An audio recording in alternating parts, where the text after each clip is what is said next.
राधा रानी का अस्तित्व कहीं मेंशन नहीं है, कहीं किसी भागवत में कहीं लिखी ही नहीं है। ये कितना सच है, इस पर क्या कहना चाहेंगे आप? इस पे तो मैं यही कहना चाहूँगा, मैंने तो बहुतों के इस पे विचार भी सुने। जैसे हमारे पॉडकास्ट पर थे गेस्ट आए थे सीमा गोविंद जी, आपने वृंदावन में निधि वन को भी आपने बताया कि वहाँ सारा पाखंड होता है। पाखंड ये एक नंबर का पाखंड है, मैं तो उनको सन्यासी भी नहीं मानती। आपने शंकराचार्य का जिक्र किया तो मुझे याद आए अभी मुक्तेश्वर आनंद जी। बट एक और चीज, जैसे वो कह रहे हैं कि वो सीधा सीएम योगी आदित्यनाथ का नाम ले रहे हैं। योगी मुख्यमंत्री है और एक तरफ जो है उसका राज्य बीफ एक्सपोर्ट में नंबर 1 है। अखिलेश यादव जी अनिरुद्ध आचार्य जी से वो उनसे पूछते हैं कि कृष्ण भगवान का पहला नाम क्या था? भगवान श्री कृष्ण के तो हजारों नाम। पहला नाम क्या था? उनकी माँ ने क्या नाम रखा था? राम मंदिर में जो चोरी हुई है उस पर क्या कहना चाहेंगे? ये जिसने भी किया है वो सनातनी व्यक्ति मेरे ख्याल से तो नहीं। और भैया जैसे आजकल ये कथावाचक बहुत ज्यादा, मतलब हर कोई एक छोटा सा बच्चा कथावाचक बन जाता है कि लोग कह रहे हैं कि आप लड्डू गोपाल की सेवा गलत कर रहे हैं, उनको स्कूल तक भेज रहे हैं, कुछ मेकअप भी कर रही हैं, तो ये कितना सही है? पूर्णतः है वो उनको ईश्वर मान ही नहीं रहे, उनके लिए तो खिलौना हो गया कि जो ये वीआईपी जो दर्शन कराए जाते हैं ये कितना सही है? क्या वीआईपी दर्शन का तो देखिए हमारा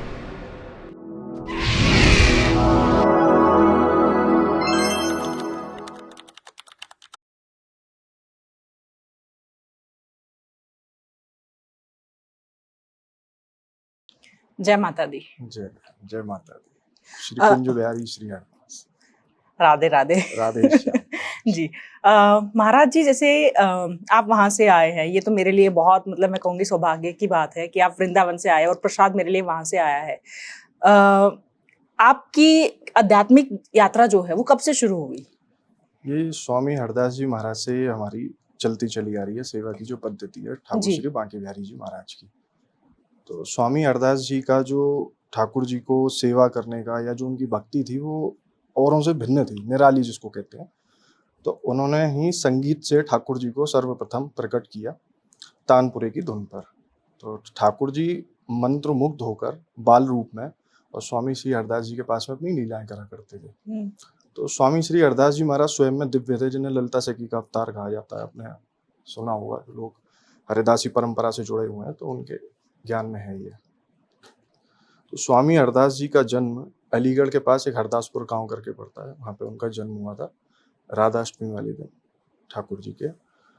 और कोई उनकी कुछ मतलब रहा है जीवन का, ठाकुर जी का ही उनको आदेश था कि कलयुग में थोड़ी सी जो भक्ति है वो कम हो रही है और थोड़ा कुछ अलग तरीके से दिखाएं, क्योंकि मलिच्छों के उस समय आक्रमण भी थे और राज्य भी छिन्न भिन्न हो रहे थे, राजनीतियां भी बदल रही थी। तो भक्त या तो बदल रहे थे या तो भक्ति से दूर जा रहे थे, क्योंकि तप करना हर युग में वो है नहीं। तो कलयुग में व्यक्ति तप से दूर हो रहा था। तो ललिता सखी को ठाकुर जी ने आदेशित किया कि आप धरा पे जाएं, अवतरित हों और भक्तों को वापस मेरी ओर लेके आएं। अब ठाकुर जी ने ललिता सखी को किस लिए किया? ठाकुर जी ने ललिता सखी को इसलिए किया कि जो ठाकुर जी का निज धाम है, जैसे निकुंज बोला जाता है, हम लोगों में निकुंज बोलते हैं, बैकुंठ तो एक लोक है ठाकुर जी का, लेकिन निकुंज धाम बोला जाता है, जो कि वृंदावन का ही एक स्वरूप है, जहाँ पे प्रिया और प्रीतम अपनी नित्य लीलाएं करती हैं और वहाँ पे उनकी अष्ट सखियाँ उनके पास में रहती हैं। तो निकुंज में जाने का जो मार्ग है वो सुनिश्चित करती हैं ठाकुर जी की जो अंग सेविकाएं, जिन्हें हम सखिया कहते हैं, निज सेविकाएं वो ठाकुर जी की।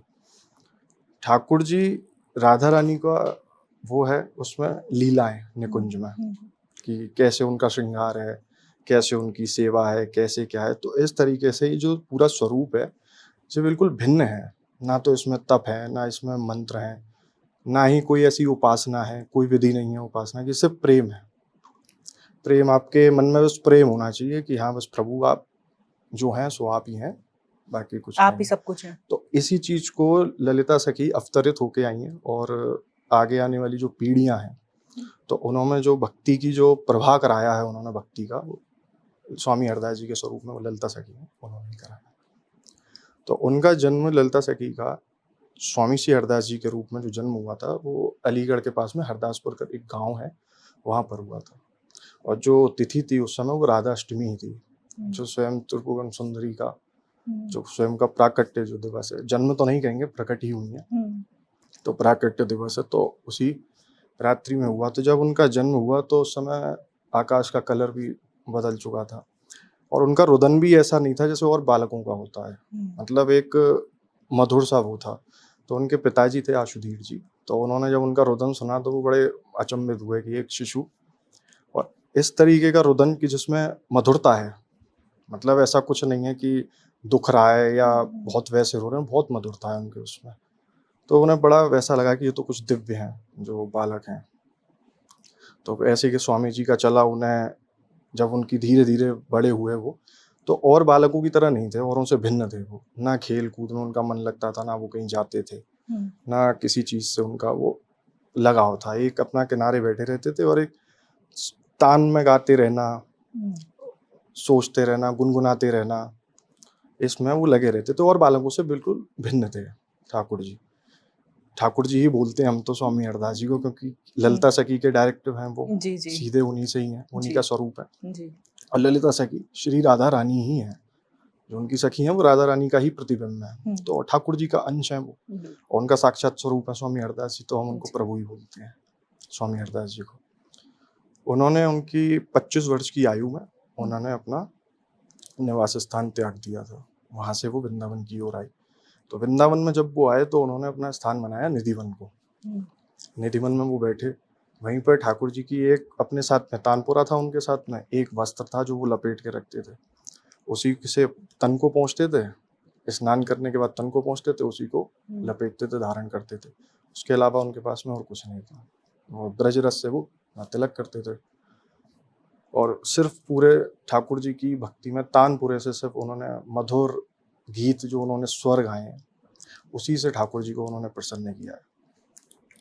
तो जब स्वामी हरदास जी रहने लगे और उनका जो संगीत बहुत ज़्यादा वो हुआ, विख्यात होने लगा, तो सिर्फ मनुष्य ही नहीं, जीव जंतु पक्षी जो भी हैं, जिनकी हम भाषा नहीं समझ सकते हैं, ना वो हमारी समझ सकते हैं, लेकिन तब भी वो उस राग को सुनने के लिए और जिस भी अवस्था में होते थे वहाँ पर आते थे। और प्रिया और प्रीतम, स्वामी हरदास जी ने जो ठाकुर जी की उपासना की है वो राधा और कृष्ण के स्वरूप में नहीं की है, वो प्रिया और प्रीतम के स्वरूप में करी है, क्योंकि उनका जो भाव है वो सखी का भाव है स्वामी हरदास जी का। तो प्रिया तो राधा रानी है और प्रीतम स्वयं कृष्ण कन्हैया जी ने बोला जाता है। मूल सेम है, स्वरूप भिन्न है। स्वामी हरदास जी का जो स्वरूप है, जो स्वामी हरदास जी के ठाकुर हैं, वो हैं छोटे 7 वर्ष की आयु के छोटे जो बालक होते हैं। तो हमारे जो बांके बिहारी हैं उनकी भी आयु 7 से 8 वर्ष के बालक के समान है। तो 7 से 8 वर्ष आप मान के चलें, तो इसी आयु में प्रिया और प्रीतम उसी रूप में आके तो स्वामी जी के आसपास लीलाएं करा करते थे, उनकी गोद में भी बैठते थे, सब कुछ था, तो उसका आनंद लेते थे। वो धीरे धीरे वो चीज़ फैलने लगी, मतलब बहुत ज़्यादा कि निधवन में आजकल चमत्कार होने लगे हैं और कोई संत आए हैं इस तरीके से, तो लोग उमड़ने लगे।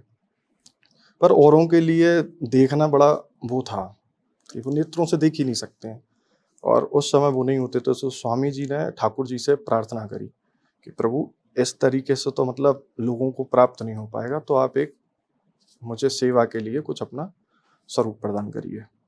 तो प्रिया और प्रीतम ने उनकी इच्छा पूरी करी और वो युगल किशोर के रूप में ठाकुर श्री बांके बिहारी जी, जिन्हें कुंज बिहारी भी कहा जाता है, तो उस रूप में वो प्रकट हुए। उसकी सेवा स्वामी हरदास जी को मिली। तो स्वामी हरदास जी निरंतर उनकी सेवा में मग्न रहना, उनकी सेवा ही करना, उनको रखना। तो निधवन में रंग महल करके ठाकुर जी का वो था, जिसमें स्वामी जी ने उनकी सेवा करनी प्रारंभ की। उसी में वो सेवा करते रहते थे, उसी में रहते थे, साधारण उनका बिल्कुल वो था। और उस समय ऐसा कहा जाता है कि ठाकुर जी स्वयं अपनी सेवा के लिए ठाकुर जी के चरणों से गिन्नियाँ निकलती थी सोने की, जो स्वामी जी को सेवा के लिए वो देते थे। कोई कहते हैं 8 निकलती थी, कोई कहते हैं 4 निकलती थी, वो समय के हिसाब से जो आवश्यकता या जैसी होती होगी तो वो उन्हें मिलती थी। तो स्वामी हरदास जी महाराज उन सभी का, जैसे जो सेवक होते थे उनको दे के उसका भोग प्रसादी बनवाना, और वो सारा भोग प्रसादी जितने भी लोग हैं सब में बंटवा देना, जीव जंतु पक्षी मछलियाँ सब, खुद उसमें से सिर्फ किनका लेते थे, और बाकी उनका जो पाने का वो था वो चने का, वो कहते थे कि 1 तोले चना वो खाते थे। 1 तोले मेरे ख्याल से 12-15 चने होंगे मेरे ख्याल से, तो वो पूरे दिन में वो खाते थे। उसके बाद स्वामी जी सेवा ठाकुर जी की करते करते करते उसमें करते रहे, तो बहुत उनके शिष्य भी बने हैं। और हम लोगों में जैसे उनके भाई थे जगन्नाथ जी, स्वामी हरदास जी के, तो हम लोग उनकी वंशावली में आगे बढ़े हैं। उनके 3 पुत्र हुए, 3 समय की सेवा है ठाकुर जी की, शयन भोग, श्रृंगार भोग, राजभोग और शयन भोग। तो तीनों भाई एक एक समय की जी। सेवा में वो रहे, तो इस हिसाब से वो सेवा चलती चली आ रही है परंपरागत। आपकी भी लाइफ में प्रॉब्लम्स चल रही हैं, आप भी कहीं ना कहीं भूत प्रेत बाधा से तकलीफ में हैं, पितर दोष है, या आपको समझ नहीं आ रहे हैं कि लाइफ के आप उस फेज में हैं जहां आपको क्लैरिटी नहीं मिल रही है, बिजनेस करें या जॉब करें, लव मैरिज या अरेंज मैरिज, आगे फ्यूचर क्या है, मोक्ष की राह पर चल भी रहे हैं कि नहीं, आपको अपने इष्ट देव के बारे में पता भी है, लाइफ का पर्पस क्या है, करने क्या आए हैं। इस धरती पर कभी भी कोई भी ऐसे ही जन्म नहीं लेता है, हर एक आत्मा का एक लक्ष्य होता है, कुछ करने वो आई है। इन सब की क्लैरिटी कहाँ मिलेगी? इन सब की क्लैरिटी आपको आकाशिक रीडिंग में मिल जाएगी, जहां आपके ही मास्टर्स, जहां आपके ही पूर्वज, जहां आपका ही इष्ट देव ये बताएगा कि आपको क्या करना चाहिए, इस पूरी लाइफ में आपका क्या पर्पस है, और पास्ट लाइफ में आप क्या करके आए थे, कोई कर्म पेंडिंग तो नहीं था जो आपको पूरा करना चाहिए, क्या आपके पूर्वज जो इस धरती पर नहीं है कुछ कहना तो नहीं चाहते हैं। इन सारे सवालों के जवाब सिर्फ और सिर्फ आपको आकाशिक रीडिंग के सेशन में मिल जाएंगे। अगर आप भी अपनी रीडिंग करवाना चाहते हैं, आप भी क्लैरिटी चाहते हैं लाइफ को लेकर, तो नीचे दिए गए नंबर पर आप कांटेक्ट कर सकते हैं, बुक कर सकते हैं अपना स्लॉट। तो अपने बारे में जानिए, क्लैरिटी लीजिए लाइफ में कि करना क्या है, सॉल्यूशंस पाइए अपने इष्ट देव से, अपने पूर्वजों से। जय माता दी। मतलब उस कुल में पैदा होना भी एक सौभाग्य है, कुछ हाँ, मतलब हाँ, कर्म, कुछ अच्छे कर्म किए होंगे तभी बिल्कुल आप वहाँ सेवा हमारा कर पा रहे उसमें हैं। भाव ये है कि हम दिख पुरुष रहे हैं, भौतिक रूप में हम पुरुष हैं, सबके लिए हैं, लेकिन जब हम ठाकुर जी के समक्ष हैं तो हम सखी हैं। स्वामी हरदास जी सखी थे ठाकुर जी की, सखी की ही उपासना है उनकी, जो उन्होंने ठाकुर जी की करी है वो सखी के ही रूप में करी है, पुरुष नहीं है। अब तो हम में से कोई है तो वो पुरुष नहीं है। ऐसे ही मैंने सर पे ले रखा है तो मैंने ढक रखा है, तो मैं सेवा में होता हूँ तो घूंघट भी इतना कर लेते हैं, यहाँ तक ढक लेते हैं। तो सखी का भाव होना चाहिए, क्योंकि पुरुष एक है और बांके बिहारी जी महाराज स्वयं परमेश्वर पुरुष वही है, तो उनके सामने हम पुरुष नहीं है। जी। तो जैसे आपने राधा रानी का जिक्र किया भैया, तो राधा रानी में मतलब बहुत जगह लोग ये डाउट उठाते हैं, रील्स में तो आजकल बहुत ज्यादा हो रखा है कि राधा रानी का अस्तित्व कहीं मेंशन नहीं है, कहीं किसी भागवत में कहीं लिखी नहीं है, ये कितना सच है, इस पर क्या कहना चाहेंगे आप? इस पे तो मैं यही कहना चाहूंगा, मैंने तो बहुतों के इस पे विचार भी सुने हैं जी। तो सब अपने अपने प्रकट करते हैं। अब जो नहीं मानता है वो नहीं मानेगा। आप राधा रानी अगर दर्शन भी दे दे तो वो स्वप्न को भी नकार देगा, अगर वो दर्शन भी देती है नकार देगा, क्योंकि उसका एक मन बन चुका है। और कोई अगर व्यक्ति ये कहता है कि मैंने इतने समय तक ये कर लिया लेकिन मुझे वो चीज़ प्राप्त नहीं हुई है, मुझे दर्शन नहीं प्राप्त हुए, अब जैसे मैं हूँ तो मैं सेवा में निरंतर हूँ, मैं ये नहीं कहता मैं सेवक बन गया हूँ कि मैंने वो पूर्णता हासिल कर लिया है, या मुझे ठाकुर जी प्राप्त हो गए हैं, या मुझे नहीं दिख रहे हैं। अगर मुझे ठाकुर जी नहीं दिख रहे हैं तो इसका मतलब ये नहीं कि ठाकुर जी नहीं है, वो मुझे नहीं दिख रहे हैं, मुझे लग सकता है वो नहीं है, लेकिन बहुत हैं जिनके लिए ठाकुर जी हैं। ठाकुर जी ने जिनकी सहायता करी है, जिन्होंने महसूस किया अपने साथ में कि ठाकुर जी हमारे साथ में हैं, ऐसे ऐसे किस्से हैं कि ठाकुर जी चल भी दिए हैं, किसी ने भरोसा दिखाया तो उसकी गवाही तक दी है बिहारी जी महाराज ने जाके। तो ऐसे चमत्कार भी ठाकुर जी ने करे हैं और करते ही रहते हैं, निरंतर हैं उनके। जैसे हमारे पॉडकास्ट पर एक आए थे, गेस्ट आए थे सीमा गोविंद जी, तो उन्होंने कहा कि निधिवन जो है ये सब पाखंड है, मुझे एक रात रख के दिखाओ और मैं, मतलब उन्होंने इनाम तक रखा हुआ था कि मुझे कुछ नहीं होगा, बस मुझे वहां छोड़कर दिखाओ। तो ये सारा पाखंड फैला हुआ है कि रात को वहां पे जो लोग देखेंगे वो मर जाएंगे, ऐसा कुछ होगा। इस पर आप थोड़ी सी क्लैरिटी देंगे क्योंकि आप वहीं से हैं। ऐसा तो देखिए कुछ नहीं है कि मर जाएंगे या किसी ने किसी को मार दिया है। जो तो व्यक्ति है और मैं उनको जानता भी नहीं हूँ, जिनका आप नाम ले रही हैं, तो कुछ दिन पहले ही उनकी मैंने यही देखी थी। तो इस तरीके से तो उन्होंने तो किसी को ही नहीं छोड़ा है, ना तो संत को मानने को तैयार है, ना ही किसी ज्ञानी पुरुष को मानने को तैयार है। वो ईश्वर की महानता को ही नकार रही है। ईश्वर कुछ है नहीं, श्री कृष्ण कुछ नहीं है, भगवान नहीं है। तो हम तो भगवान तो ब्रह्म मानते हैं, श्री कृष्ण ही सब कुछ है और श्री कृष्ण कुछ भी नहीं है। हम ये नहीं कहते कि श्री कृष्ण है, श्री कृष्ण कुछ भी नहीं है और श्री कृष्ण ही सब कुछ है। और अब अगर आप देखें तो वो इसी बात को मान नहीं है कि कृष्ण कुछ नहीं है। पर भैया वो बोल रही है जैसे कि मैंने इतने साल भक्ति की है और तब जाके मैं अपना अनुभव बता रही हूँ कि मुझे ये जो जाप है राधे राधे, इससे मुझे कुछ नहीं मिला, और इससे तो मतलब उन्होंने शायद एक वर्ड यूज किया था कि इससे बुद्धि भ्रष्ट हो जाती है। हाँ, बुद्धि भ्रष्ट हो जाती है। और हो गई होगी, वो तो जी। बुद्धि भ्रष्ट होना स्वाभाविक है ना। आपने किसी कार्य पूर्ति के लिए करा, ठाकुर जी से तो प्रेम एक तरफा होता है। मतलब हम अगर किसी को प्रेम कर रहे हैं तो हमें उससे उम्मीद नहीं होनी चाहिए कि वो भी हमें करेगा। तो ठाकुर जी से प्रेम कैसा होता है हमारा वन साइडेड होता है। जैसे हमारे यहाँ एक सवैया में पद गाया जाता है कि ऐसे नहीं हम चाहने हार, जो आज तुम्हें कल कोई और को चाहे, ब्रज में है। और जब नैन लड़े तुमसे तो क्यों हम झूठे जगसो नैन लड़ा में। तुम चाहो ना चाहो कुमार हमें, हम तो ऐसे ही नेक को नाता निभाएंगे। तुम चाहो मत चाहो तुम्हारी मर्जी है, लेकिन हम तो ऐसे ही नाता निभाएंगे एक तरफा। मन चात्रक टेक लही अब तो, घन स्वाति मिले तब प्यास बुझा में। तो वो प्रेम की जो बूंद है ठाकुर जी आपकी अमृत रूपी, वो मिलेगी अब तभी कछु है पाएगा, नहीं हम तो बैठ गए। हमें कछु दिख ही ना रहा हो, हमें तो सिर्फ आप दिख रहे हो, हम आपको जाने में जान ही ना कोई है, तो क्या करें।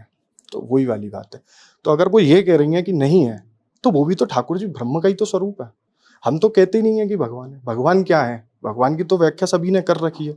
भा से भूमि है, गा से गगन है, वा से वायु, और ना से नीर है जो जल बह रहा है। तो भगवान की ही तो है, और सब हमारे उपयोग किए, जीवों के उपयोग किए, तो पालन के लिए करी है, तो ये भगवान ही है। हम तो बात कर रहे हैं ब्रह्म की। तो ब्रह्म तो सब कुछ है, ब्रह्म कुछ भी नहीं है। हम कह रहे हैं ब्रह्म सब कुछ है, और आप कह रही हैं ब्रह्म कुछ भी नहीं है। तो आप अपनी जगह भी सही है, हम अपनी जगह भी सही है। आप प्रमाणित नहीं कर सकती हैं। आप ये कहें कि मैं भगवान को नहीं जानती, ये ठीक है कि आपने ठीक कहा। इससे फर्क नहीं पड़ता है कि आपने अपने बाल पका लिए हैं या नहीं पकाए हैं। लेकिन लोग तो मृत्यु तक पहुंच गए हैं, उसके बाद भी उन्हें होश ही नहीं रहा है। पर वाकई काबिलिय तारीफ होते हैं ऐसे लोग कि देखिए कि उनको ये है कि इतने साल उन्होंने दे दिया कि कितना विचित्र एक काम करा है, इतिहास में किसी ने करा नहीं, कुछ करा नहीं। तो ये बड़ा मतलब अटपटा सा ऐसा लगता है कि स्वार्थ इतना ज़्यादा बढ़ चुका है कि अगर धरती पे हम खुद से कोई चीज़ पूर्ण नहीं कर पा रहे हैं तो ईश्वर हमको देगा, और अगर वो नहीं देगा तो फिर वो है नहीं। तो ये कहाँ तक उचित है? मतलब मेरे हिसाब से तो नहीं है। हमारा जो है स्वामी हरदास जी का, हमारा तो मतलब ये कह लो आप वन साइडेड है। तो ऐसों की तो ना बात हम सुनते हैं, ना हमें इसमें कोई रस आता है। क्योंकि वो एक और चीज मुझे याद आई, जैसे उन्होंने कहा कि अभी वृंदावन में इतना पाखंड फैल गया है कि कुछ उन्होंने नाम भी लिए कि ये लोग अपना घर बना रहे हैं, अपने खजाने भर रहे हैं, इतनी लूटपाट मची हुई है। इस पर आप क्या कहना चाहेंगे? देखिए, उन्होंने मंदिरों को लेके ये कहा है कि जैसे अगर बिहारी जी मंदिर को भी उन्होंने लेके कहा है लूटपाट मची हुई है। तो अभी हमारे यहाँ पे तो मतलब सुप्रीम कोर्ट ने एक कमेटी बैठा दी है जो मंदिर को संचालित कर रही है। उससे पहले हम लोग कर रहे थे, ठीक है। लूटपाट अगर हमारे किसी भी पूर्वजों ने करी होगी तो उसका लेखा जोखा कुछ ना कुछ तो रहा होगा। मंदिर में ठाकुर जी का ही वो जो है अकाउंट है, और उससे जो भी धनराशि निकलती है वो उनकी सेवा में यूज होती है। वो हम में से किसी भी एक के नाम से नहीं निकलती है, वो ठाकुर जी का ही है। तो ठाकुर जी की जो मंदिर में सिक्योरिटी काम कर रही है उससे वो पे होता है, बिजली का बिल। हमारा मंदिर टैक्स तक पे करता है। सोचिए, मंदिरों को टैक्स किस उसमें हम लोग देते थे? मलच्छों का जब राज्य था तो तभी तो टैक्स देते थे हम। तो हमारा तो मंदिर आज भी देता है, तो टैक्स लेते हैं उसमें, तो बाकायदा टैक्स भी देता। तो उसका ऑडिट है पूरा रखा हुआ। कोई भी ऐसा व्यक्ति नहीं है जो प्रमाणित रूप से हमारे किसी भी उस पर उंगली उठाया है कि इसने एक भी रुपया लिया है। उसके बाद ये कह रही है चोरी हो रही है। तो इनसे ये पूछिए कि इन्होंने दिया क्या है? क्या इनसे लेके किसी ने रख लिया? क्या इनसे किसी ने कुछ वो कर दिया? अब आप अगर मंदिर के बाहर किसी से टकरा गए और आपने उससे कुछ उम्मीद कर ली, और वो आपको मंदिर का बोल के, और जैसे ठाकुर जी का 3 नंबर गेट है वहां से लाए और 1 नंबर से आपको बाहर ले जाए, हो गए दर्शन। तो ये आपने उसको बाहर ही दे दिया, अंदर आपसे किसने क्या कहा? अब बड़ा आपने एक चर्चा सुनी होगी वीआईपी पर्ची, जो ये मैं पूछने चाह रही थी कि जो ये वीआईपी जो दर्शन कराए जाते हैं ये कितना सही है? क्योंकि इस पर बहुत लड़ाइयाँ होती है, और अभी रिसेंटली एक वीडियो आई हुई थी जिसमें शायद वो वृंदावन की थी, बहुत ज्यादा लड़ाई झगड़ा हो गया। मतलब वो अंदर से वो लाठी वगैरह भी निकाल के ले आए। ये वीआईपी दर्शन पर क्या कहना चाहेंगे? वीआईपी दर्शन पर तो देखिए हमारा तो विरोधी है कि वीआईपी दर्शन ना हो, ना हम कराते हैं ना। जो ठाकुर जी की वो जो 100 रुपए की वो पर्ची थी जिससे एंट्री होती थी अंदर वीआईपी, तो वो पर्ची बंद भी हो चुकी है और हमारा विरोध है। वो पर्ची किसी इंडिविजुअल को नहीं जाती है, किसी एक व्यक्ति के पास में उसका कुछ भी नहीं जाता, वो बिहारी जी के नाम से ही जमा होती है। तो बिहारी जी के ही कोष में वो चीज जा रही है और वो समान है 100 रुपए सबके लिए। उसमें ये नहीं है कि किसी से ज्यादा है किसी से कम है। आप नहीं देखेंगे 100 रुपए पर्ची के एक आदमी के वो है। बाकी आप कहीं भी किसी में वो थोड़ी सी सुविधा व्यवस्था देने के लिए होता है। वीआईपी का अगर हम कोई द्वारा बना देते हैं तो इसका मतलब ये नहीं होता कि वो वीआईपी हो जाए। मैंने मंदिर में दर्शन करे हैं, मैंने हर जगह से करे हैं, मैंने गर्भगृह में भी करे हैं, मैंने ठाकुर जी के हर स्वरूप के दर्शन करे हैं, हर स्वरूप के, जो हो सकता है कि किसी भी व्यक्ति को संभव ही ना हो इस जन्म में तो ना हो, तो वो सारे दर्शन करें और खूब आनंद लिए। ठाकुर जी से प्रार्थना करिए, कराएं, वही कराते हैं। दर्शन सभी के लिए खुले हैं, किसी के लिए बंद नहीं है। बस वो उस तरीके से बना दिया। वीआईपी का तो हमारा विरोध है कि नहीं होनी चाहिए गैलरी, क्योंकि बहुत क्यों लड़ाई किसी झगड़े का वो बहुत करना है। बहुत लोग भगवान का द्वार है, सब एक समान है, सबको आने दो, करने दो, आगे तक आने दो पब्लिक को। उसके वो क्यों कर देना। मतलब मंदिर के 2 फाड़ कर दिया आपने, एक आगे कर दिया एक पीछे कर दिया, वीआईपी के नाम से एक गैलरी बना दी। मैंने तो मंदिर में हर कोने से दर्शन करे, मैंने पीछे से भी करे। मतलब 5 नंबर 3 नंबर और जो पीछे के ठाकुर जी के द्वार है वहां से आते हैं। यहाँ से लोगों को दिक्कत होती है कि भीड़ है, वहां से मैंने बहुत करे हैं, महीनों करे। वहां से ठाकुर जी बहुत, मतलब आप पूरा ठाकुर जी को ऐसा देखोगे, क्योंकि फूल बंगले बन रहे हैं इस समय, तो भिन्न भिन्न है कि निकुंज के दर्शन हो जाए, सखियां रखी रहती हैं, ठाकुर जी बैठे हैं, तो किसी लीला का दर्शन हो जाए आपको। आप दर्शन करने वाले तो बनिए, आप वहां पे देखने के आ रहे हैं कि कौन कर क्या रहा है। अच्छा ये पैसा ले रहा है, उसने वो कर दिया, वो वहां से फोटो खींच रहा है तो मैं भी खींचूंगा। मतलब आप जासूसी करने जा रहे हो तो फिर आप वही देखोगे। आपका दर्शन करने का तरीका क्या है? आपका कोई तरीका ही नहीं है। आप सामने से, मेरे साथ तो बहुत लोगों ने मंदिर से बाहर निकले हैं तो उन्हें यही नहीं पता होता कि ठाकुर जी हैं कहाँ पर है। आप मान सकती हो, और प्रभु बाहर बैठ के दर्शन दे रहे हैं सुलभ, पीछे से आ रहे हैं व्यक्ति, लेकिन उनका दिमाग इतना ज्यादा घूमा हुआ है कि उन्हें पता ही नहीं है कि हैं कहाँ पर, दर्शन क्या दे रहे हैं। ऐसे चमत्कार हुए हैं आपके साथ? मतलब कभी प्रभु ने आपको मतलब किसी इंसान के रूप में, बाल रूप में आके दर्शन दिए हो? नहीं, हमारा तो ऐसा मानना नहीं है, और हम उनको किसी मतलब ऐसे रूप में देखना नहीं चाहिए। हमारे लिए तो साक्षात है, हमें देखना ही क्यों है किसी में? हमारे लिए तो साक्षात है, बालक ही है। हमारे तो घर के ठाकुर जी हैं। घर के ठाकुर जी से मतलब है कि हमारे कुल देवता हैं तरीके से, बिल्कुल। तो उनकी सेवा पद्धति हमारी है। घर के ठाकुर जी का मतलब मैं ये नहीं कह रहा हूँ कि मंदिर पे आधिपत्य हमारा है। घर के ठाकुर जी, जैसे हमारे सबके घर में ठाकुर जी होते हैं, लड्डू गोपाल, हम उनकी सेवा करते हैं, तो इस प्रकार हमारे घर के ठाकुर जी हैं वो। तो उनसे प्रेम करना, ये करना, लाड़ लड़ाना ठाकुर जी से, तो हमारा पूरा समाज इस चीज़ को करता है। सभी बड़े बुजुर्ग हैं, तो उनसे ही हम लोग सीखते चले आ रहे हैं। जो भी है हमारे मंदिर में आप देखेंगे तो मंत्रों का काम नहीं है, प्रेम की उपासना है। तो छोटे से ही उन्हें मंत्र कहाँ समझ में आएंगे? हमारा भाव ये है कि वो बहुत छोटे हैं। अब कोई ये कहे कि वो, हमें ये पता है कि वो कौन है, पर उनका जो स्वरूप है, स्वामी हरदास जी को ये पता था वो कौन है, पर उन्होंने बालक के रूप में भजा, बालक के रूप में रहे और बालक की ही तरह उन्होंने सेवा करी है। तो वही हम कर रहे हैं। और ये तो हम जानते हैं कि वो कौन है, ब्रह्म है, साक्षात परमेश्वर है। आपने जैसे दान के ऊपर बात की कि हम टैक्स देते हैं और ऐसे, जैसे तो अभी एक मुद्दा आपने देखा होगा, राम मंदिर में जो चोरी हुई है, उस पर क्या कहना चाहेंगे? क्योंकि सिक्योरिटी कैमरा भी लगे हुए थे, सिक्योरिटी गार्ड भी थे, बट जो टीम थी जो मैनेज कर रही थी वो कितनी चालाकी से कर गई, तो वो तो ऑब्वियसली सबको, सारी दुनिया को पता ही है। इस पर क्या कहना चाहेंगे आप? दुनिया को तो देखिए सब पता ही है, वो तो दिख ही रहा है कि जब अब कोई भी चीज़ है, मेरा ही घर है, अब मैं अगर उस पर सिक्योरिटी मेरी है और मेरी कोई चीज़ ही चली जाए मेरे लोगों के द्वारा, तो मैं किससे पूछ सकता हूँ? सारे लोग मेरे ही हैं, लगाए मैंने ही हैं, किससे पूछूंगा बताओ? तो पूछा तो दूसरों से जा रहा है, जिसने किया उनसे पूछा नहीं जा रहा। पर ये कार्य बड़ा बहुत घृणित है, घृणित कार्य है। किसने किया है? मुझे जिसने भी किया है वो सनातनी व्यक्ति मेरे ख्याल से तो नहीं हो सकता। मतलब प्रभु श्री राम है, आप उनका स्वरूप देंगे, ब्रह्म स्वरूप है, मर्यादा पुरुषोत्तम उन्हें कहा गया है। सुख नहीं भोगा था उन्होंने अपने जीवन में, अपने पिता की आज्ञा से उन्होंने वनवास काटा, पूरी उनकी लीला चली वो। लेकिन वो उनसे तब भी अगर आप लोगों को देखेंगी तो ये बड़ा मतलब घृणित है, इसको आप कहेंगी क्या? इस तरीके से कभी सुनने में आ रहा है कि चांदी चोरी हो गई है, कि स्वर्ण चोरी हो गया है, कि धन चोरी हो गया है, कि जमीन किसी ने किसी उससे कर ली, जो कर ली, तो बड़ा घृणित है। भावनाएं आहत होती हैं। लोगों ने अपनी श्रद्धा से सबने सब दिया होगा। देखिए किसी ने 1 रुपया भी दिया तो किसी ने 1 करोड़ भी दिया है, जिसकी जैसी सामर्थ्य है उसने वैसा दिया है। किसी ने हिसाब नहीं मांगा है, ना ही किसी को कुछ दिया है। तो ठाकुर जी को तो भक्त तो मतलब आप समझिए कि सनातनी तो इतने मतलब वो हैं कि अपने प्रभु को अर्पण करके तो याद ही नहीं करते। और ज्यादातर अगर ऐसे करेंगे ना तो वही लोग हैं जिनका कोई लेना देना नहीं है, ना उन्हें मतलब देना होता है, अर्पण कर देते, लेकिन उनके हृदय को ठेस पहुंचती है, जो बात है, उनका विश्वास टूटता है। पर जिनके नाम जैसे आ रहे हैं तो वो सारे कह सकते हैं मतलब सारे हिंदू और सनातनी आ सारे रहे हैं। तो मतलब हम ये भी नहीं कह सकते हैं कि दूसरे धर्म ने आकर ऐसा किया है, हमारे ही लोगों ने, हमारे ही धर्म वालों ने, मतलब जिनको हम जाति मानते हैं वहां से लोग थे। तो ऐसे लोग अगर करेंगे तो फिर ये नहीं होगा कि लोगों का विश्वास ही हिल जाएगा।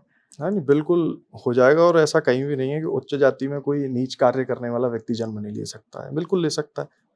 अब वो मायने रखता है कि आप सोचिए कि सेवा करने गए प्रभु श्री राम के विराजित होने का इंतजार तो सदियों से लोगों ने करा है कि वहाँ विराजित हो। हमारे तो माता पिता तो दर्शन भी करके आए थे वहाँ, तो जब बाहर थे तो हमारी माता जी पिताजी को बड़ा वैसा लगा था, रोना आ गया था, उन्हें रो गए थे कि वो बेचारे ऐसे बैठे हुए हैं। तो बड़ा सुन के, हमने तो देखे नहीं तो उस समय, तो फिर बड़ा कष्ट हुआ इस बात को सुनकर। फिर जैसे जैसे प्रभु का ही आदेश हुआ, जैसे मंदिर बना, तो इंसान तो, मनुष्य तो क्या ही बनाएगा, बनाना होता तो पहले ही बना देता। बना इस तरीके से, उत्साह था सभी में। जैसे हमारा शास्त्र और जो धर्म हमारा जो कहता है, सनातनी पद्धति से चलते हैं, तो चारों जो शंकराचार्य हैं उनका स्थान सर्वप्रथम होता है। हमारे धर्म के तो प्रधानमंत्री हैं वो। तो धर्म से लेके कोई भी अगर वाद है, विवाद है, संवाद है, जो भी है, तो उसको हल करने की शक्ति तो उन्हीं में है। चाहे कोई कहीं पे भी बैठा हो, उससे कोई वो नहीं है। पर शंकराचार्य की गद्दी पे जो बैठे हैं वो कोई ऐसे नहीं बैठे हैं, उनमें ज्ञान है। पुरी के शंकराचार्य हैं, साक्षात शंकर स्वरूप हैं, महादेव स्वरूप हैं, ज्ञान का भंडार है। आप बताइए कि आधुनिक भारत में कोई हो उनके समान, कोई आपको लगते हो कि हैं? कोई भी नहीं। और ना ही वो कभी मतलब भय से, जो ज्ञानियों की पहचान होती है कि बहस विवादों से दूर रहते हैं, कैमरे वगैरह से भी दूर रहते हैं।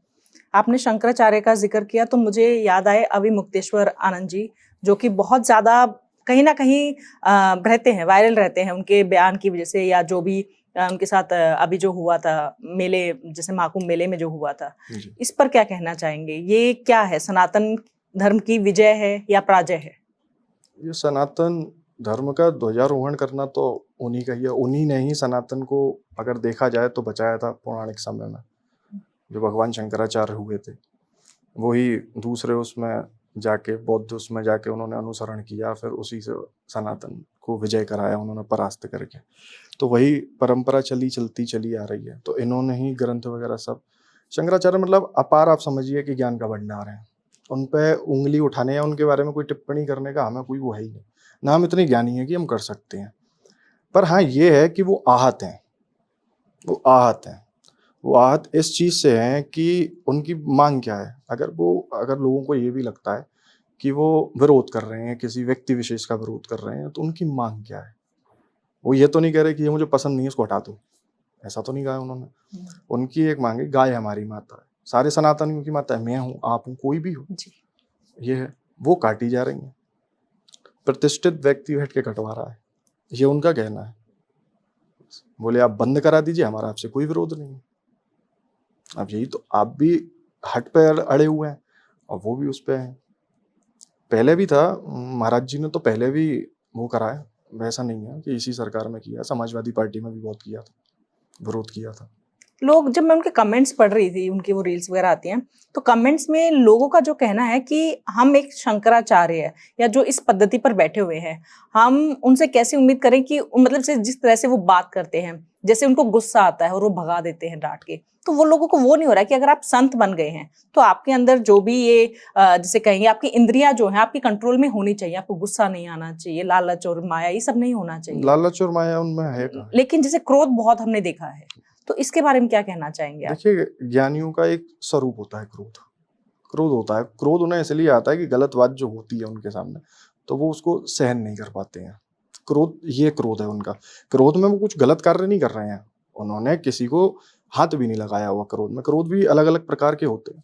तो उनका क्रोध है, या उसको आप उनके हृदय की पीड़ा कह लीजिए कि पीड़ा है, उनकी सिर्फ साधारण बस मांग है, जो कि बहुत है, गाय तो माता हमारी, उनकी तो नहीं, हमारी सबकी है, वो यही कह रहे हैं। बिल्कुल।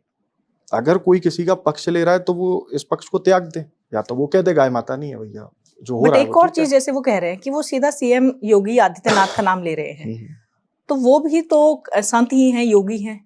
ये बहुत समस्या का विषय है जी, क्योंकि एक अगर हम देखा जाए तो संत ही संत को बोल रहे हैं, तो फिर हम कैसे अपने सनातन को हम सही प्रूव करें? देखिए संत मतलब किस परिप्रेक्ष्य में संत कहूँ मैं, आप बताओ। जैसे आप व्यक्ति एक ही आसन ग्रहण कर सकता है। अभी मैं सब कुछ त्याग के चला जाऊं और एक समय बाद आके सब चीज के ऊपर बैठ जाऊं, बट वो तो तो अभी आप भी मुझे जमीन पर सोते हैं। अब मुझे बात बताइए। जी। सांसारिक सुख तो है, सत्ता भोगना सांसारिक सुख ही तो आता है। और जब हम संत के जीवन में जाते हैं तो हम क्या करने जाते हैं? हम ज्ञान अर्जन करने जाते हैं, ठाकुर जी की प्राप्ति के लिए जाते हैं। पर हम गए उसलिए हम लौट के वहीं आ जाएं, तो हमारा क्या जाना सफल है? ना बताइए।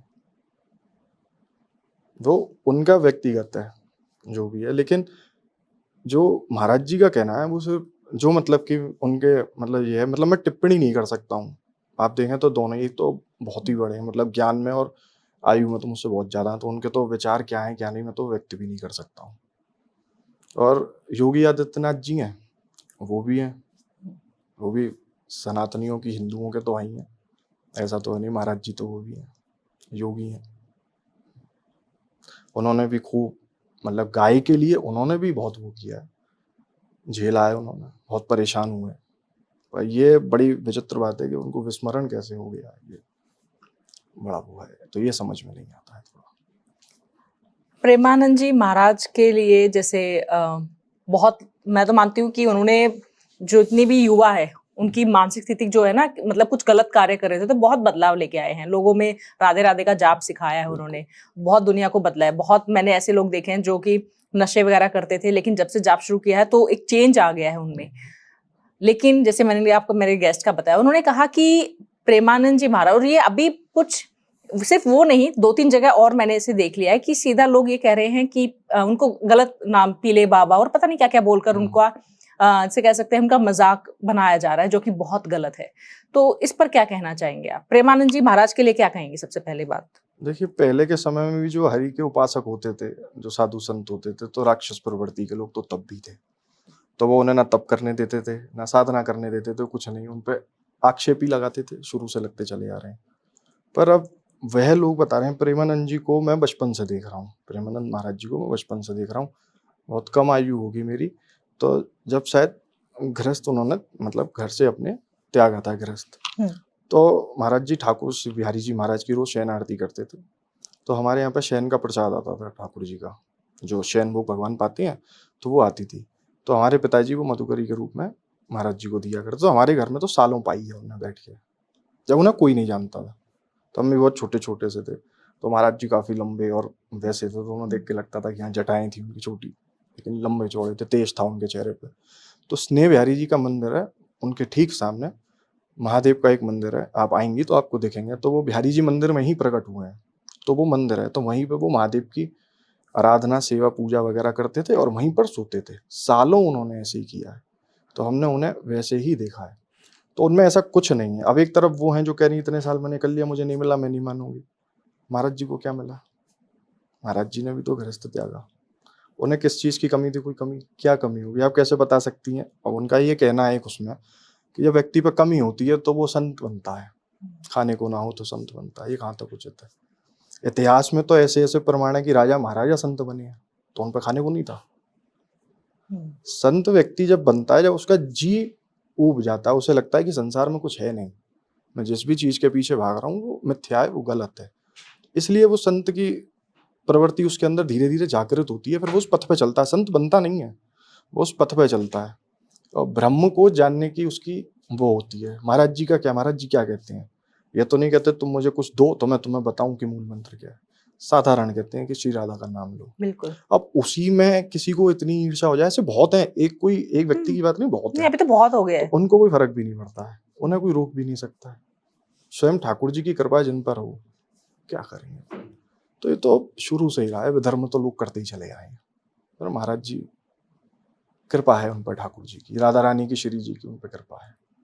और जैसे अभी ये भी चल रहा है कि 1-2 साल से ही वृंदावन जो है बहुत ज्यादा हाईलाइट हुआ है। पहले लोग वृंदावन इतना नहीं करते थे, अभी 1-2 साल से ही ज्यादा हुआ है। आपको ऐसा लग रहा है? जी, ये लॉकडाउन के बाद से ज्यादा हुआ है जी। ऐसा क्यों? जी, और सोशल मीडिया की वजह से भी हुआ है, प्रचार प्रसार भी बहुत हुआ है वृंदावन का।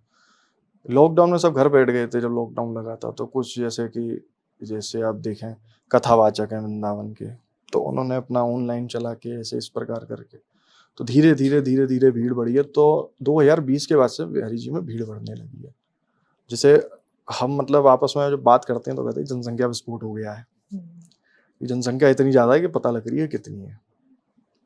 वृंदावन 9 किलोमीटर के अंदर है, पर अभी तो बहुत एक्सपेंड हो रहा है। कहाँ करेंगे एक्सपेंड, बाहर की चीजें तो ले रहे हैं।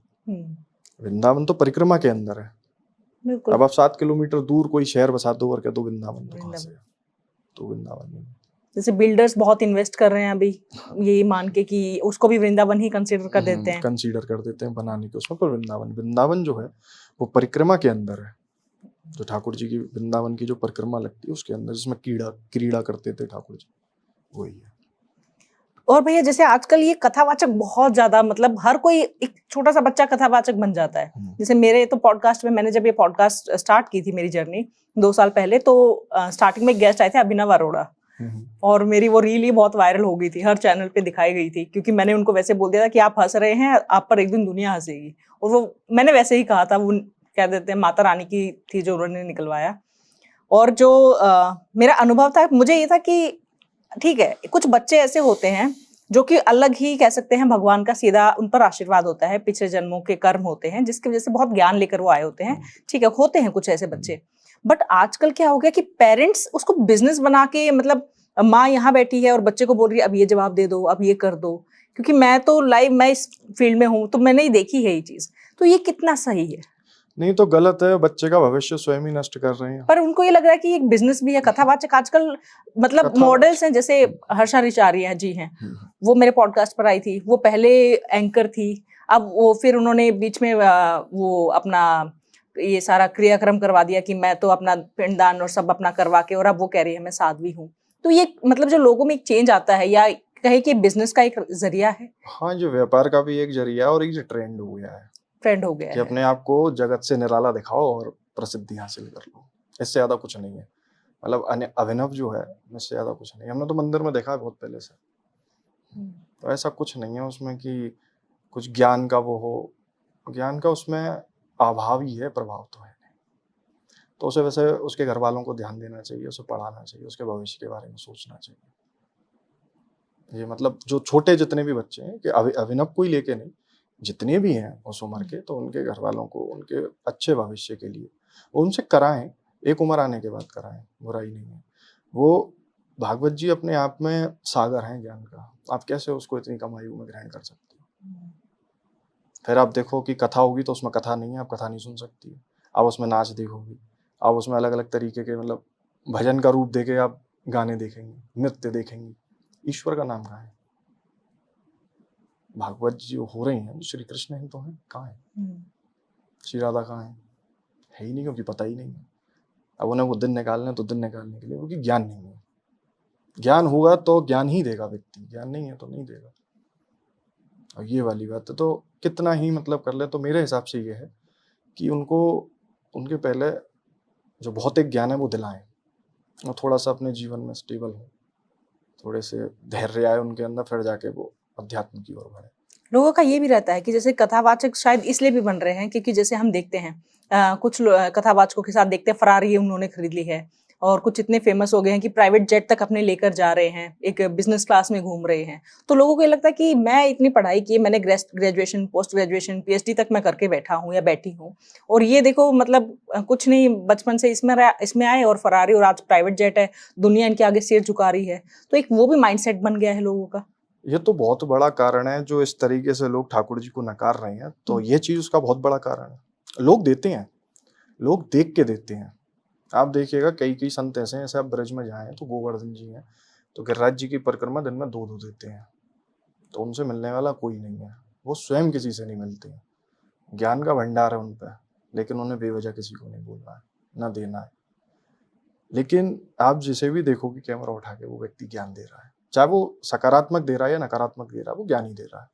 या तो वो उल्टा बोल रहा है या तो वो सीधा बोल रहा है। अब जैसे वृंदावन में सब सीधा बोल रहे हैं, सब ब्रह्म की लीलाओं का वर्णन कर रहे हैं।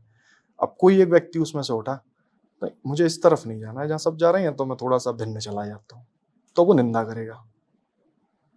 मेरी भी तो पहचान बने कि मैंने निंदा करी किसकी है, उनकी करी। अब जिनकी निंदा करी है उन्हें कोई फर्क ही नहीं है, उन्हें ठाकुर जी से, प्रेमानंद जी को क्या फर्क पड़ रहा है कौन क्या बोल रहा है, कोई नहीं।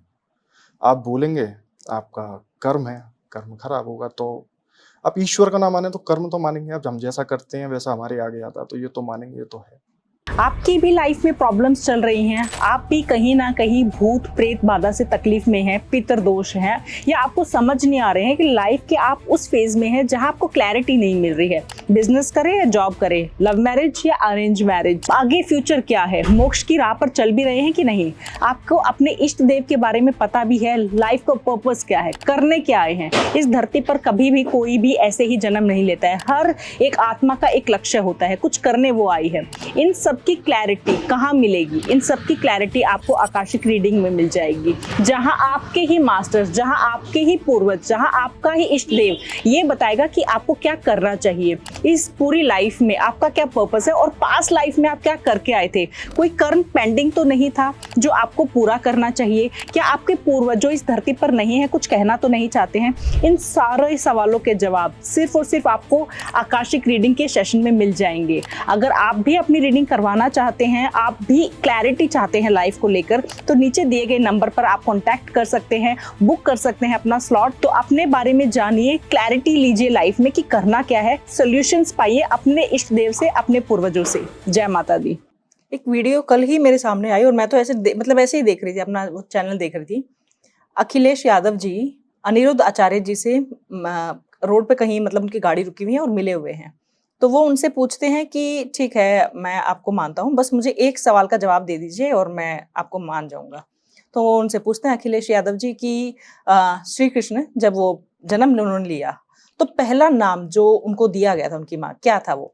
तो वहां पर वो अनिरुद्ध आचार्य जी 2-4 तो नाम बताते हैं, वहीं पे वो कह देते हैं कि आज से आपके रास्ते अलग, हमारे रास्ते अलग। हाँ, तो देखिए उसमें वो भी गलत है और अनिरुद्ध जी अगर बताने का प्रयास कर रहे हैं कुछ भी तो वो भी गलत है जी। उस बीच में कि पहले उनकी माता ने उनसे क्या कहा, वो पुत्र और माँ के बीच का संवाद है, उस समय कोई मौजूद नहीं है। तो अगर जैसे ये कह देना है कि उन्होंने गोपाल कहा तो क्या प्रमाण है? मदन मोहन कह दिया, क्या कहीं लिखा हुआ है ये? नहीं, ऐसा तो नहीं मुझे मतलब ज्ञात है कि कहीं लिखा है कि उन्होंने क्या कहा। तो ये लिखा कैसे हो सकता है? क्योंकि माँ और पुत्र के बीच का संवाद है। मेरा अपना जो मानना है तो उन्होंने देखते ही मतलब प्रभु इतने सुंदर है कि उन्हें देखते ही तो पहले तो मुख से ये निकलेगा कि हाय मेरा लल्ला कितना सुंदर है। वही निकलता है एक माँ के तो अपने बच्चे को देख तो के। हाँ निकलेगा। जी बिल्कुल। और फिर माँ प्रेम से जो चाहे नाम ले उनका, लेकिन जो पहले तो यही निकला होगा अगर पहले की बात है। तो अखिलेश यादव जी अगर पूछ रहे हैं तो उनको भी नहीं पता क्या नाम है। पर उन्होंने जिस कॉन्फिडेंस के साथ पूछा है ना, तो देख के ऐसा लगा कि इनको पता है, लेकिन बताया उन्होंने भी नहीं है। उनको भी नहीं पता है, बट उन्होंने जिस कॉन्फिडेंस से पूछ के उनको घेरा है वो बहुत मतलब ऐसा लगा कि इनको पता था और इनको नहीं पता था। क्योंकि हम उम्मीद करते हैं आचार्य, जैसे अगर आपने आचार्य शब्द आपने अपने नाम के स्टार्टिंग में आगे पीछे लगाया है तो हम उम्मीद करते हैं कि आपको बहुत ज्ञान होगा, तो वो चीज हमें थोड़ा होता है। अनिरुद्ध आचार्य जी के लिए मैं एक और जैसे पूछना चाहूंगी कि जैसे बहुत उनका अभी एक रोल, मतलब एक जो इज्जत दिया कहेंगे, वो थोड़ा सा वो नहीं हो गया कि लोग उनको बहुत हल्के में, बहुत मजाक उसमें लेते हैं? क्या उनके जवाब वैसे आते हैं उसकी वजह से?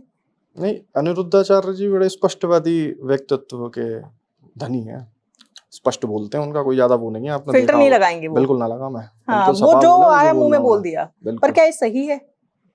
नहीं, तो कुछ असभ्यता नहीं करते हैं, कोई ऐसी बदतमीजी या किसी को नीचा दिखाना ऐसा कुछ नहीं करते हैं। कोई आके उनसे कुछ भी पूछेगा, कुछ भी उनसे उल्टा सीधा पूछ लेते हैं। बिल्कुल बिल्कुल, वो पूछने वाले भी कुछ भी पूछते हैं तो वो उसका कुछ भी जवाब दे देते हैं। तो ऐसा सही है, लेकिन अगर व्यक्तिगत आप उन्हें देखें तो उनके कार्य बहुत सुंदर है, नेक कार्य कर रहे हैं, कोई भी नहीं कर रहा है। बिल्कुल बिल्कुल। तो उनमें बुराई ढूंढनी पड़ेगी, लेकिन उनके कार्य दिखते हैं। और बुराई तो कोई बुरा ही होगा तो ढूंढेगा नहीं, तो मुझे नहीं लगता कोई ढूंढेगा। बुराई की तो उनमें खैर कोई ऐसी नहीं। और वो जो पूछा गया था जो ठाकुर जी का नाम है, तो वो सबके अपने हैं, लेकिन मुझे अगर पूछें तो ये ऐसा लगता है कि उन्होंने देखा होगा तो उनके मुंह से ही निकली होगी मेरा लाल कितना सुंदर है।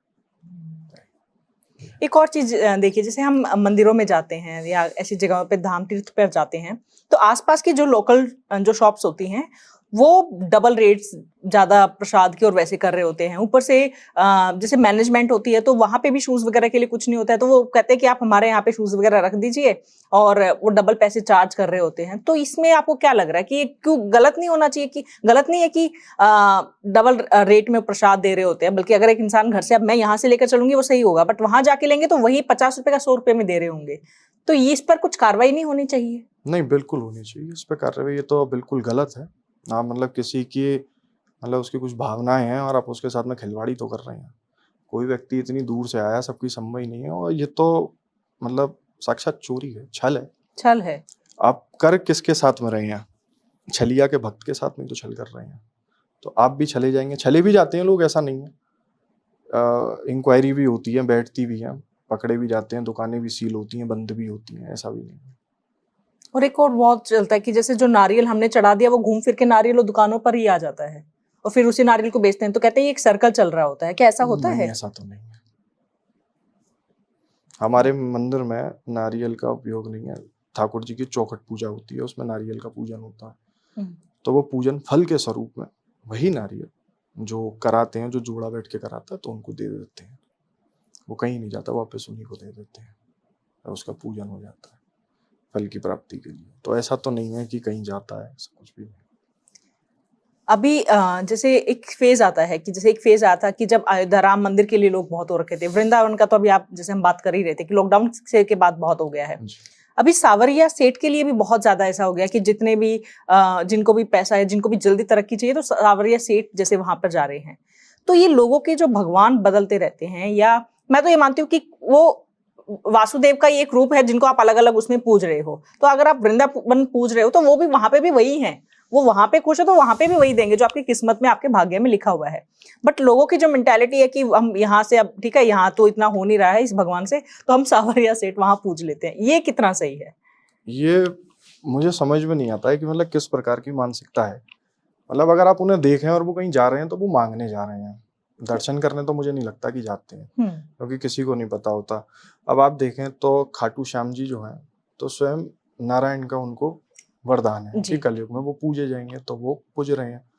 तो श्याम जो नाम है उन्हें श्री कृष्ण से ही तो मिला है। उन्होंने अपना बलिदान दिया था, श्री कृष्ण उससे प्रसन्न हो गए थे, तो उनको वरदान के रूप में देखा कि कलयुग में आपकी मेरे नाम के साथ पूजा अर्चना होगी, तो वहां जाते हैं।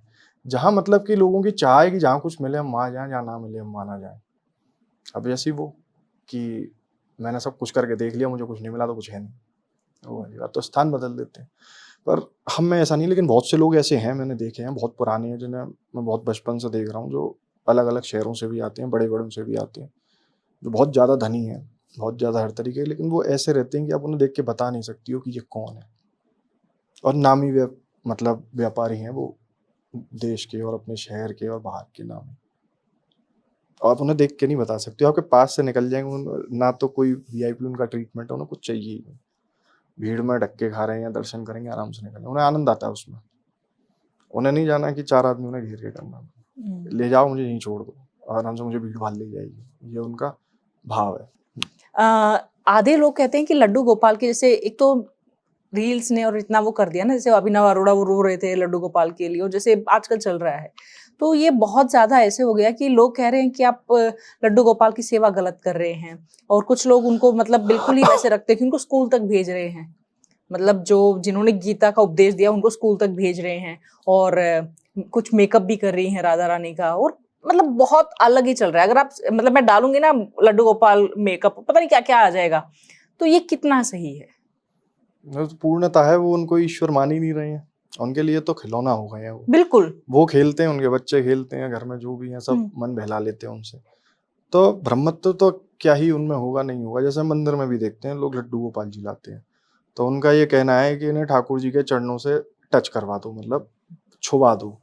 तो मैंने किसी से पूछ लिया कि मैंने भाई क्यों छुबा दें, स्वरूप तो सेम ही है, बांके बिहारी हैं, हाँ जी, तेजनी मैया जी। तो मैंने आपको क्या इसमें तकलीफ है? बोले नहीं, आप इनको छुबा दो, आप इनको छुबा दोगे तो बिहारी जी इनमें आ जाएंगे, बताओ आप इसमें क्या कहोगे? और मैंने कहा चलो, मैंने छुबा के मैंने चलो दे दो, उसका मन हो जाएगा, अब क्या उसमें बहस करनी, वो भी कहेगा नहीं करते। मैंने छुबा के एक माला उन्हें पहना के उनको दे दी है, दे के उन्होंने मैं नीचे ही रख दी है, नीचे ही रख दिए उसी के ऊपर। और फिर भगवान के ऐसे दर्शन करने लगी। तो मैंने अब इन्हें उठाओ, यहाँ क्यों रख दिए हैं? बोले नहीं बस अब हो गया, अब हम इन्हें लेके निकलेंगे। तो फिर मैंने उनसे ज़्यादा कुछ कहा नहीं, लेकिन देख के बड़ा वो हुआ कि एक तो इनको ये नहीं भरोसा है कि जिन्हें लेके घूम रही हैं वो हैं वो कौन ही है। सब कुछ है। वो वहां जाएंगे तब उनमें कुछ होगा, और चलिए उनमें कुछ हो भी गया तो वो वहीं रख दिए। स्कूल ले जा रहे हैं, आप वृंदावन में जाएंगी तो आप किसी भी रेस्टोरेंट में उसमें जाके देखो तो आपको कहीं ना कहीं मतलब खाने की टेबल पे है, जहाँ एक तरफ झूठा खबरा है और दूसरी तरफ आपको कोई जगन्नाथ जी को विराजित करा हुआ मिल जाएगा, किसी के लड्डू गोपाल जी हैं, ये सही बताया। कोई हाँ, मतलब 9 देवियों को ले आया उन्होंने बैठा दिया है, वहां खाना खिला रहे उनको भी। खुद खा रहे हैं। हाँ, उनको तो खिला दिया, फिर वो हम्म। वहीं बैठे हैं उस टेबल पे, इस पे कुछ रखा है वो खा रहे हैं। उससे पहले न जाने उस पे कितने लोग खा के गए हैं। वो अपवित्र है पूर्णतः, बिल्कुल। और आपने वहां पे अपने ठाकुर को विराजित कर दिया, तो क्या है उसमें पवित्रता है? वो तो रुकेंगे ही नहीं, मूर्ति में प्राण है ही नहीं, आप तो लेके घूम रही हैं। तो मूर्ति जो होती है वो ठाकुर जी की खंडित हो जाती है, तो उसमें वापस वो कभी आते ही नहीं है। उसका दुष्प्रभाव है कुछ? बहुत दुष्प्रभाव होता है परिवार में, बहुत मतलब बाल स्वरूप है वो। आप एक बच्चे के साथ मजाक कर रहे हैं तो भविष्य में आप तैयार रहें, ये तो कर्म है। आप अगर नहीं कर सकते हैं तो आप मत लेके जाइए, मत करिए। आप मंदिर में जाकर दर्शन करिए। लेकिन जबरदस्ती कोई आगे लगा के घूम रहा है, किसी ने पीछे टांग रखे हैं, कोई बड़े ले आता है, कोई अलग अलग तरीके के बन रहे हैं। क्योंकि मैंने एक परिवार देखा, वो मतलब उनको तो मैं बहुत जानती हूँ करीबी से। वो खुद 10-11 बजे उठते हैं, वो फिर उसके बाद उनको याद आता है खुद अपना करने के बाद, अरे लड्डू गोपाल जी को भी उठाना है। फिर वो उनको उठाते हैं, मन करता है तो नहला देते हैं, नहीं तो नहीं। भोग बना है तो ठीक है, नहीं तो क्या करते हैं कि वही काजू बादाम उन्होंने ड्राई फ्रूट्स रख दिए। ऊपर से एक और चीज जो मुझे बड़ी शॉकिंग लगी कि जो उनको भोग लगाया ना, वो भोग ऐसे ही वो भोग थाली में उन्होंने लगाया, उसके बाद वो थाली में वापस रख दिया। उसके बाद जो उनकी मेड थी वो साफ कर रही थी, अब उसको पता नहीं है क्या है, उसने उठा के वो डस्टबिन में डाल दिया। मतलब मैं वो पूरा सर्कल देख रही थी कि हो क्या रहा है। मैंने उनको बस यही कहा, मैंने कहा या तो आप सेवा मत करिए, और कर रहे हैं तो ये मानिए कि आप किनकी कर रहे हो। जब तक आपके ये दिमाग में चीज आएगी नहीं ना, आपको कुछ ऐसे जो आप चमत्कार एक्सपेक्ट कर रहे हो ना कि आपके घर लड्डू गोपाल और आपके घर में तो मतलब साक्षात प्रभु हैं, वो तब तक कुछ नहीं होगा। आप किसी से कह नहीं सकते हो, आपसे लड़ने को तैयार हो जाएंगे। वो ये कहते हैं कि मेरा कोई कह देगा मेरा भाई है, कोई कह देगा ये मेरा बेटा है, कोई मेरे कह देता है कि ये मेरे पति हैं, कोई कहता है ये मेरे पुत्र हैं। बिहारी जी महाराज हैं, वो बालक का स्वरूप है, हम उन्हें बालक की तरह उनकी सेवा करते हैं, पर हमें ये थोड़ी हम भूले हैं कि वो हैं कौन है। वो कौन है ये तो हमें पता है ना, बिल्कुल। हमारे प्रिय प्रीतम है, वो कौन है, क्या है, कैसे हैं, सब पता है हमें। आप क्यों भूल जाते हो वो हैं कौन है? आप उनकी पुत्र भाव में करो, आप उनकी जिस भी भाव में करो, पर आपको पता तो है कि वो हैं कौन है। आप उन्हें जहाँ चाहे वहाँ रख देते हैं, जहाँ चाहे वहाँ बैठा देते हैं, तो कहाँ से? जब पवित्रता ही नहीं है तो ईश्वर का निवास ही नहीं होता। और हमारे ब्रज में तो कहते हैं कि जिस घर में ठाकुर सेवा नहीं है लड्डू गोपाल जी की, वो घर शमशान के बराबर होता है। तो हर घर में आपको मतलब ब्रज में मंदिर ही मिलेगा, लड्डू गोपाल जी की सेवा हर घर में मिलेगी आपको। कैसे करनी चाहिए लड्डू गोपाल जी की पूजा, कैसे करनी चाहिए? लड्डू गोपाल जी की पूजा इस प्रकार करिए, अपने घर का सदस्य मान के, कोई भिन्नता नहीं है, लाड़ करिए, बढ़िया उनके दर्शन करिए। सुबह पहले तैयार हुई खुद, फिर उनको तैयार करिए, एक आध कोई पद सुनाइए उन्हें, कोई लाइन उनके लिए प्रस्तुत करिए, तैयार करके उन्हें बैठाइए, फिर थोड़ा सा उन्हें निहारिए, देखिए श्रृंगार में कहीं कोई त्रुटि नहीं हो गई हो, अगर लगता है तो उसे दोबारा से, जैसे हम बिहारी जी का करते हैं कि कहीं से कोई है, जैसे तैयार करके खड़े करे, 4 कदम पीछे आए, पर्दा बंद है, तो एक बार उनको पूरा ऊपर से नीचे तक देखा, अगर पटके में एक लहर भी कम आ गई है ना, तो उसमें दोबारा से वो लहर लाके ही बांध रहा है। कहीं से भी प्रभु की जो दिव्यता है उसमें कहीं से कोई कमी नहीं रहनी चाहिए, ये भाव होता है। और बाकी फिर इतना करने के बाद तो हम स्वामी हरदास जी से प्रार्थना करते हैं कि प्रभु जितना हो सकता था, बाकी तो आपके ही हाथों से सजेंगे, जब सजेंगे नहीं जी। तो ऐसे करके हम भाव से कर देते हो, ठाकुर जी दर्शन देते हैं। तो ऐसे ही आप घर में लड्डू गोपाल जी के करें, उनकी नजर उतारें, उन्हें भोग लगाएं, तरह तरह की चीजें। पवित्रता विशेष रूप से शुद्धि पवित्रता होनी चाहिए, अन्यथा कोई लाभ नहीं, उसके दुष्परिणाम ही होंगे, उसके ठाकुर जी वासी नहीं करेंगे, वासी नहीं करेंगे। फिर तो वही वाली बात हो गई, जब लोग कहते हैं ना कि मूर्ति पूजने से क्या होता है, तो फिर तो वो मूर्ति है खाली, मतलब जैसे वो बनी है ना, जैसे लड्डू गोपाल जी बनते हैं, हम अपने घर लाते हैं, उनकी प्रतिष्ठा होती है, प्राण प्रतिष्ठा से उनमें प्राण आते हैं। प्राण का मतलब ये नहीं होता लोगों ने बना दिया है कि वो जीवित हो जाएंगे, वो दौड़ेंगे, वो ये प्राण का मतलब ये होता है कि हमें अब भरोसा हो गया है, मतलब सेल्फ बिलीव में है हम कि ठाकुर जी हमारे अपने हैं और वो विराजित हो चुके हैं आंखें इनमें, तभी हम उनकी सेवा पूजा करते हैं। पर जब हम ये सब कार्य कृत्य करते हैं तो वो चले जाते हैं। एक उनके और धाम में सेवा करने वालों की कोई एक कमी और नहीं। बहुत लोगों को जैसे ना क्योंकि मैं ये मानती हूँ कि हमारे सनातन धर्म में, हमारे हिंदू धर्म में ये चीज़ है ना सिखाई नहीं गई लोगों को, अपने ग्रंथ नहीं पढ़ाए गए हैं, ज्ञान नहीं दिया गया है। तो कहीं ना कहीं जो अभी जो जनरेशन है उनके मन में ना बहुत ऐसे डाउट्स रहते हैं कि कृष्ण जी ने तो इतनी शादियां की थी, क्यों की उन्होंने शादियां, तो इस पर क्या कहना चाहेंगे आप? कृष्ण जी ने जो शादियां करी थी वो शादियां वैसी नहीं थी जैसी बताई गई हैं। वो जो 16,108 जो रानियां उनकी पटरानियां कहलाई गई जी हैं, जी। तो उन्हें वो बचा के लेकर आए थे। उन्हें बचा के प्रभु ले आए, बचा के उन्हें लेके आए, तब उन्हें स्वीकार कौन करे? प्राण तो उनके बच गए, पर स्त्रियों पे लांछन लग जाते थे। स्वाभाविक है कि वो नहीं रही हैं, तो अब उन्हें स्वीकार कौन करेगा? अब अगर उनको वो वैसे ही छोड़ देते हैं तो उनका त्याग हो गया, उनके पति उन्हें अपना नहीं रहे, उनके पिता अपनी पुत्रियों को नहीं अपना रहे हैं, तो वो बड़ी दुविधा में। तो वो प्रभु से कहती हैं, बोले हम जी के करेंगे क्या? हम जाएं तो किसके पास में जाएं? वो हमें स्वीकार ही नहीं करेंगे। तब भगवान श्री कृष्ण उनको ये कहते हैं कि बोले कि मैं आपको अपना नाम देता हूँ, मेरा नाम आपके साथ में रहेगा, उसके अलावा हमारा कोई भी संबंध नहीं होगा।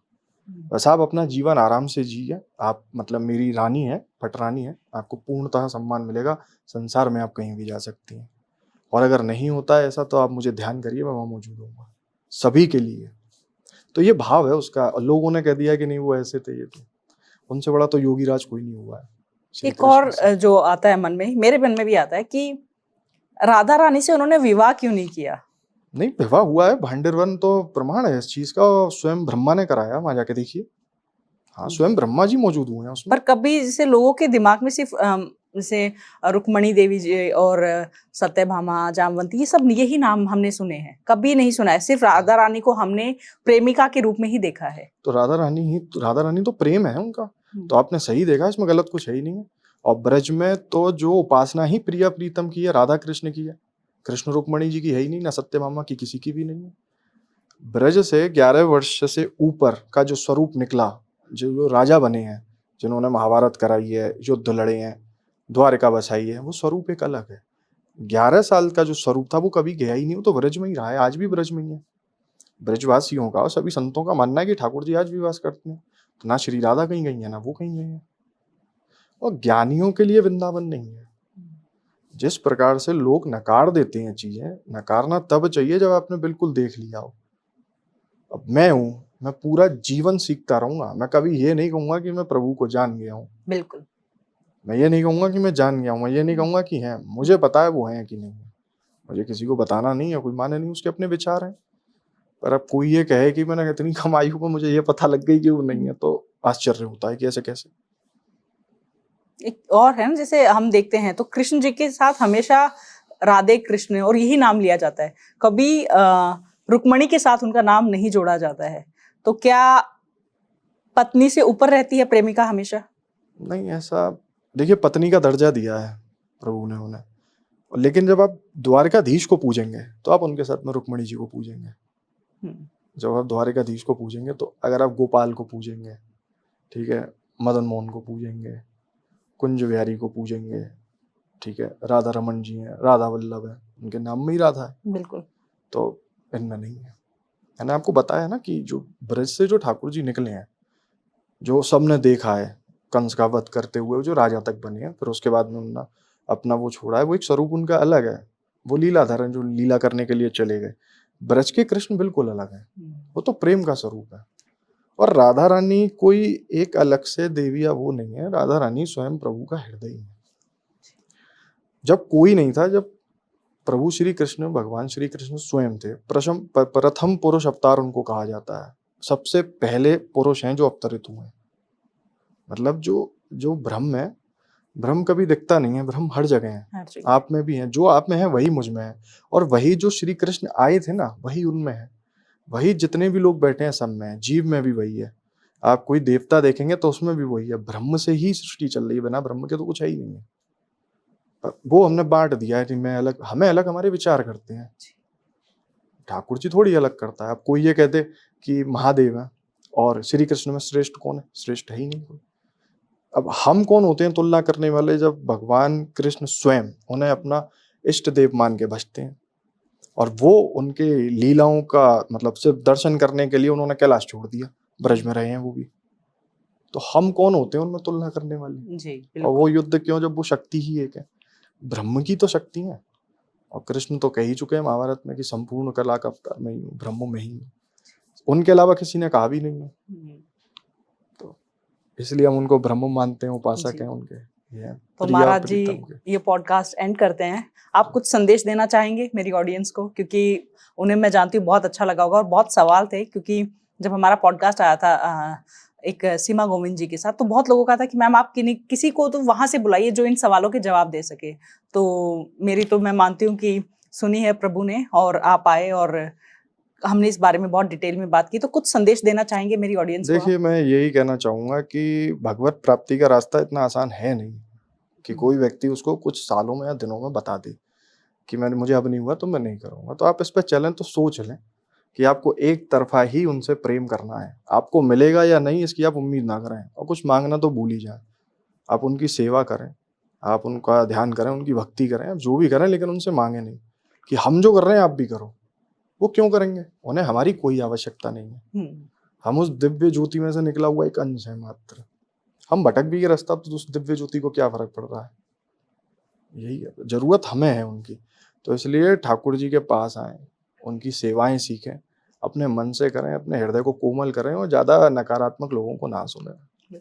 विधर्मी हर समय हर जगह होते हैं, किसी की भी बातों में ना आए। कोई आपको अगर ईश्वर के नाम से कोई, तो अपने विवेक का इस्तेमाल करें। हमारे बिहारी जी मंदिर में सेवाएं होती हैं ठाकुर जी की, आए माँ देखे माँ करें। मेरी सेवाएं खुद कर सकते हो, अपने घर से भोग लाओ, लाके लगाओ, क्यों किसी के हाथ में देना? जी भाव होना चाहिए, खोल दो, वो तो बैठेंगे निहारेंगे तुरंत। अब आप उम्मीद करो नहीं वो यहाँ से बिल्कुल वहां जाना चाहिए, इसको ले जाके भगवान के सामने ही रख दो, या कुछ ऐसा कर लो। कुछ भी नहीं, मैं बना के लाया हूँ, आप स्वीकार करो तो कर लो, प्रभु नहीं करो तो कोई बात ही नहीं। इतना सा भाग्य। मैं तो अपना बताऊँ तो यही कह देता हूँ, ऐसे कोई गलती हो प्रभु ऐसा तो कर दी हो माफ, नहीं हो तो मैं तो बालक ही हूँ, दंड भोग लेंगे बाकी, और क्या करें। और बिल्कुल वो कर देते हैं, जी। दयालु हैं, हाँ बिल्कुल कर जी। देते हैं। तो इस तरीके का व्यक्तित्व हो तो सदा आनंद रहेगा। ठाकुर जी कृपा ही करेंगे, कभी भी अपने प्रेमियों को कभी रुष्ट नहीं करते हैं। जी महाराज जी, बहुत अच्छा लगा आपसे बात करके, एंड आपका धन्यवाद, आप आए इतनी दूर से। आपको कैसा लगा ये पॉडकास्ट कमेंट्स में ज़रूर बताइएगा, और आपके जो सवाल थे उनके पॉडकास्ट को देखकर तो शायद आपको जवाब मिले होंगे, क्योंकि बहुत भक्त आए थे जिन्होंने कहा था कि मैम आप प्लीज़ इन पर सवालों के जो इन्होंने जवाब दिए हैं उन पर थोड़ा सा क्वेश्चन करिए, और सही इंसान से हम जानना चाहेंगे, वृंदावन की सच्चाई हम जानना चाहेंगे, तो इसलिए हमने पॉडकास्ट किया। तो प्लीज़ कमेंट्स में अपनी राय दीजिएगा, ये पॉडकास्ट आपको कैसा लगा, प्रमोट करिएगा, जो रील्स आपको अच्छे लगे उनको शेयर करिएगा। जय माता दी।